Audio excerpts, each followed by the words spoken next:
د افغانستان د اوسني نظام نه، خصوصا د هغه ملا صاحبانو نه چې د جنو یا د جنکو د مکتب خلاف دي او د دروازې تقریبا 3 کال روان دی د دې نظام چې بند یې ساتلي دي او نه پرېږدي چې دا مکتبونه خلاص شي.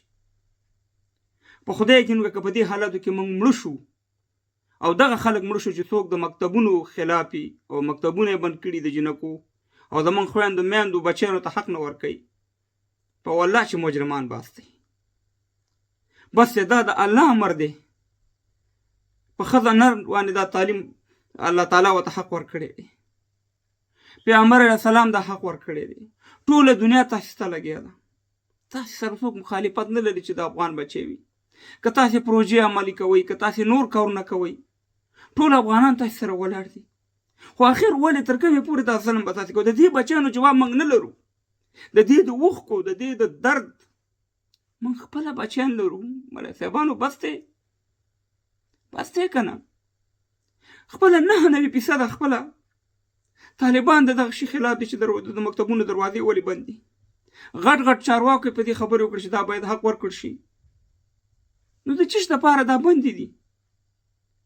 والله چې موږ به ټول جواب ورکوو، خو موږ بخښنه غواړو ستاسې نه، خویندو میندو، زموږ بچیانو، موږ ستاسې حق غږ مو اوچت کړی دی او غږ به مو اوچتوو، خو زموږ په وس کې همدومره ده چې غږ اوچت کړو. موږ سره خو بل دغه نشته دی چې یاره موږ فشار راوړو. خو لهذا موږ لطفا د دغه ملا صاحبانو نه دا غوښتنه کوو چې زموږ او ستاسې افغانستان اسلامي ټولنه ده.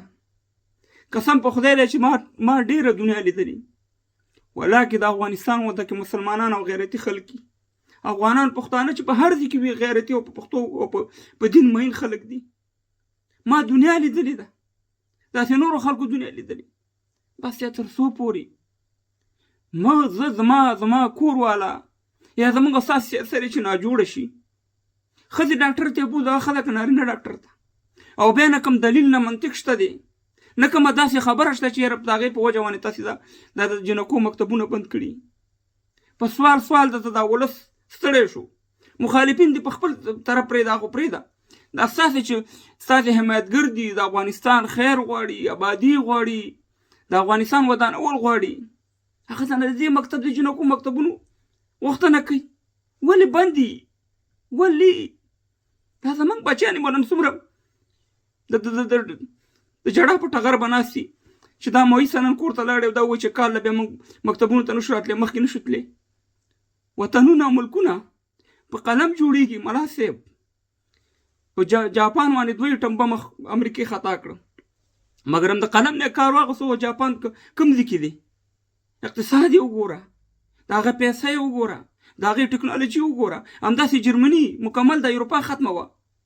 بغیر قلمه پرمختګ ناممکنه ده. او په خویندو، په میندو، په نر او ښځو باندې ټول باندې دا فرض دی.